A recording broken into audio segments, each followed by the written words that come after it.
Gardrak stood before his champions. Gardrak, the third oldest lord on Angron's war council. One of Angron's captains during the Great Crusade. He's been with Angron, the demon primarch, for nearly 10 millennia. Knowing full well Angron's wishes and how to go about persecuting this campaign. Gardrak knew that Hrathgar never should have been allowed to start this campaign. A lord so young and inexperienced could not see this through. But Gardrak knew what needed to be done. With the black stone and the blood crystal captured and now in his possession, Gardrak was ready for phase 2 of his plan. He called on his skull champion, an aspiring champion from his 5th great company,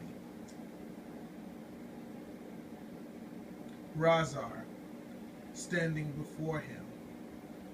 Gardrak knew exactly what needed to be done.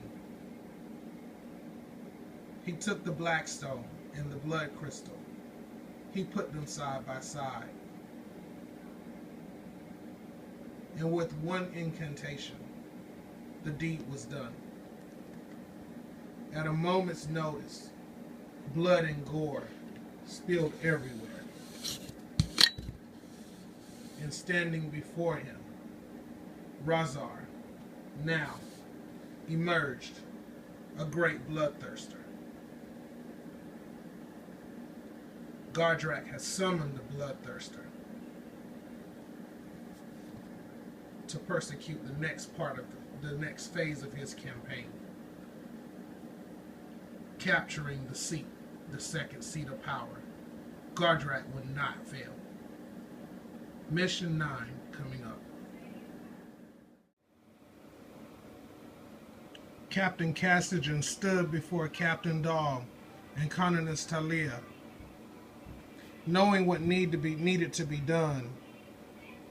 Chapter Master Seth had given Castigen his orders. Castigen was definitely happy to see Captain Dahl and to have his assistance with what was to come. Orbital telemetry had indicated a massive demonic invasion underway. Captain Dahl insisted that the Flesh Terrors stay out and let him take over for the moment.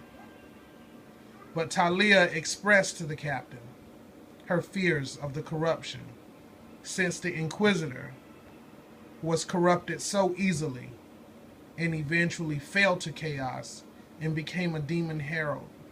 And she explained to Captain Dahl that she had watched the chapter master kill the Inquisitor. But the captain did not need that to be explained to him. He witnessed it for himself.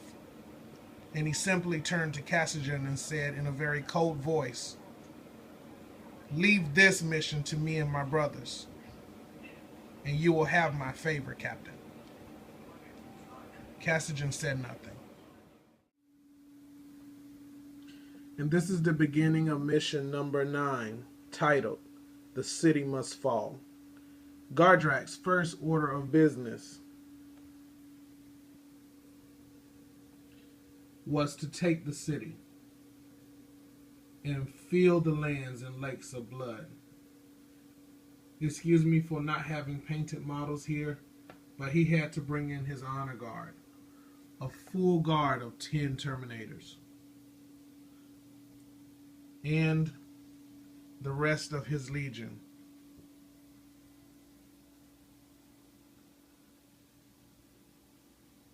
His first order of business was to raze the city to the ground and to destroy everything.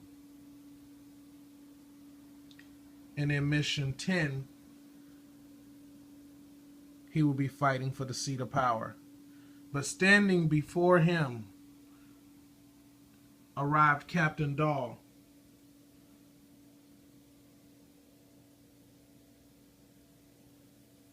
And Colonist Talia with the Ordos Militant.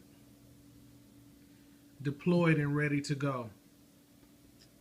Having asked the flesh terrorists to stay out of it, out of a question of honor and respect,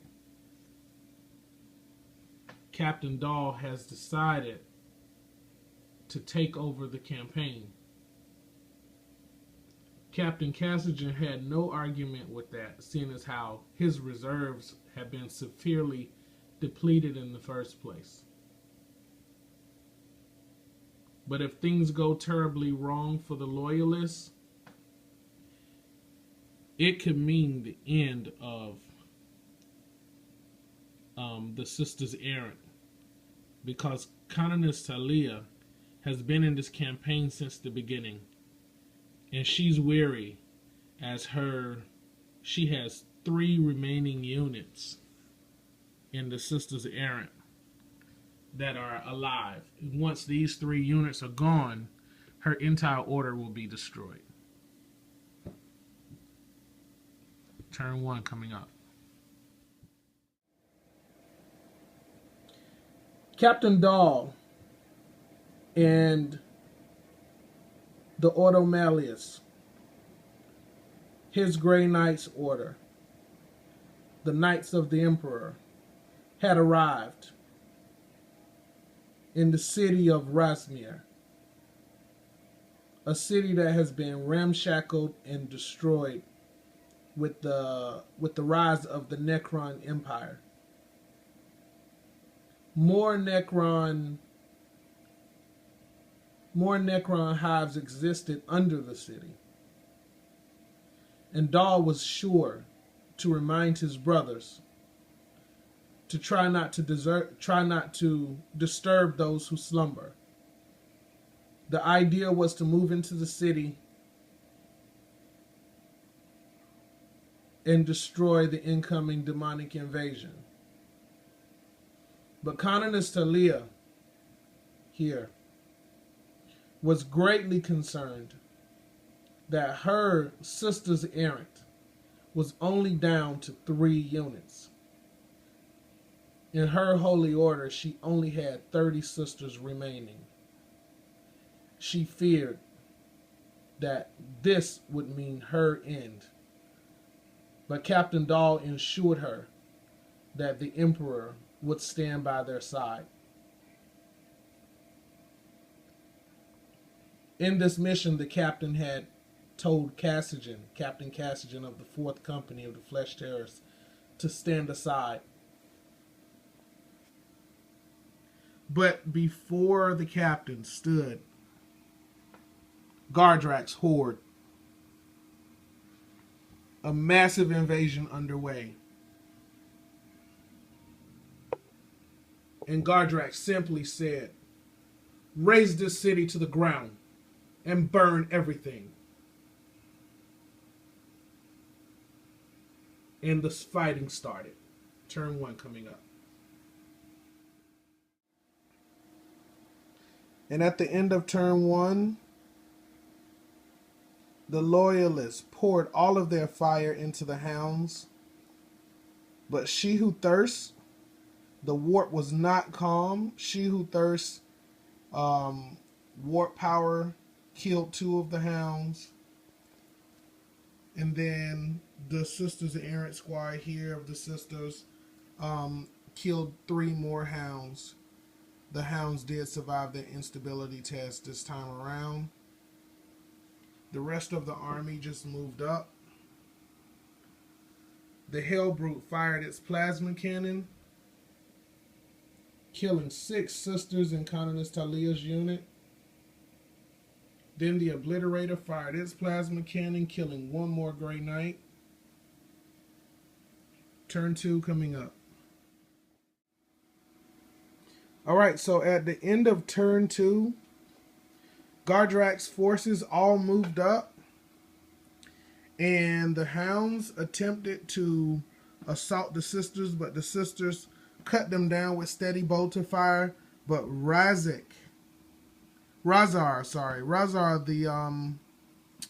the Bloodthirster, charged forward, butchered the sister squad, and is now looking at the Grey Knight squad before him, The Hound squads here raced forward to assault Merlin's squad, the chief librarian. They made short work of the Hounds, absolutely destroying the Hounds with ease. And the rest of the Grey Knight's forces are now in position to start laying down the fire. The rest of Gardrak's squad is now moving forward. That's the end of turn number 2. Okay, this is unorthodox, but I'm going to have to do this. Captain Dahl has come up and challenged Hrathgars the Bloodthirster. So we are going to have to see this one happen. With every 4 guys the captain has rooting him on, he gets a reroll in close combat. Plus he has preferred enemy against the demon. So we're going to see what happens. So the Bloodthirster is initiative 9. 1 gets subtracted. So initiative 8, the Bloodthirster will be going first with 6 attacks. The Bloodthirster will be hitting on 3s and wounding on 2s. Alright, so let's see it happen. So Hrathgars swings at Dahl. 4 hits. He needs 2s to wound. 4 wounds. At strength 6, Dahl has an Iron Halo for being a captain. So he has a 4-up invulnerable save. And Dahl gets wounded 1 time. Now, prior to this, Dahl actually fired his silencer at the Bloodthirster, wounding him 3 times. I'm sorry, 2 times. The Bloodthirster has 2 wounds left. Now Dahl will do his attacks since he charged.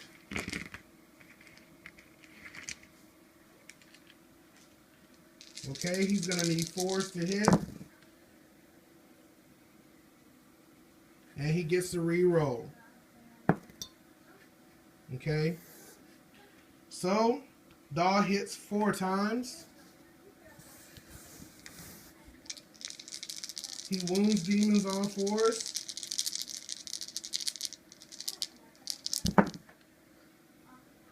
He causes 2 wounds.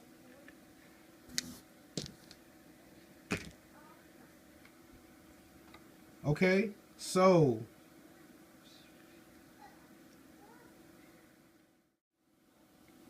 sorry about that. He's strength 4, so he needs 6s. So he's got 1 wound.